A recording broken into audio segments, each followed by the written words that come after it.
Hi friends, this is Chelsea and I'm coming to you from Statesboro, Georgia. I don't have a story that really stands out to me, but what does stand out to me and what has since the beginning of the course is the legacy of Jason Briggs.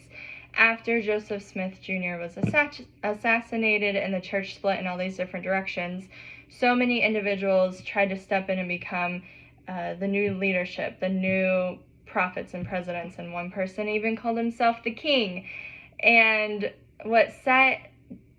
Jason Briggs was also a leader, though he was a pastor of a congregation, but what set him apart from all these other leaders is he wasn't power hungry like they were. He was very humble, and he believed in the message of the church, and he believed in the structure that he thought that God was telling the church to follow. So he believed that the prophet president was supposed to come from the line of Joseph Smith Jr. And even though our church faith movement doesn't believe that today, I respect that he, in lack of better words, passed up opportunity to gain more power and prestige by becoming a leader. So he guided his congregation to believe these principles, right?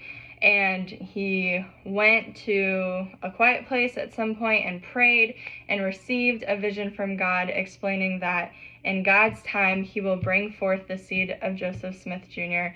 to lead the church. And at first his congregation weren't sure if they could accept the vision because revelation is supposed to come from only the prophet president. But they eventually did accept his message, and it didn't go to his head again, as he didn't think, oh, I'm a new prophet, because he was really praying for the direction of the church and seeking that guidance from God. And so they sent the message out, and that's when he met up with Gurley, and their congregations joined because Gurley's congregation was feeling a very similar way. And so they're waiting and continuing to worship and do their thing that congregations do. But there was another opportunity for Briggs to step in and take on that president leadership role, and it actually came from Apostle Deem. He was getting fed up with how long Joseph Smith III was taking to accept his role as the prophet president in the church. And so he went to Briggs and said, he's not doing what he's been called to do. He's not answering God's call. So I think you, Briggs, should become the legitimate president. You have a right to be.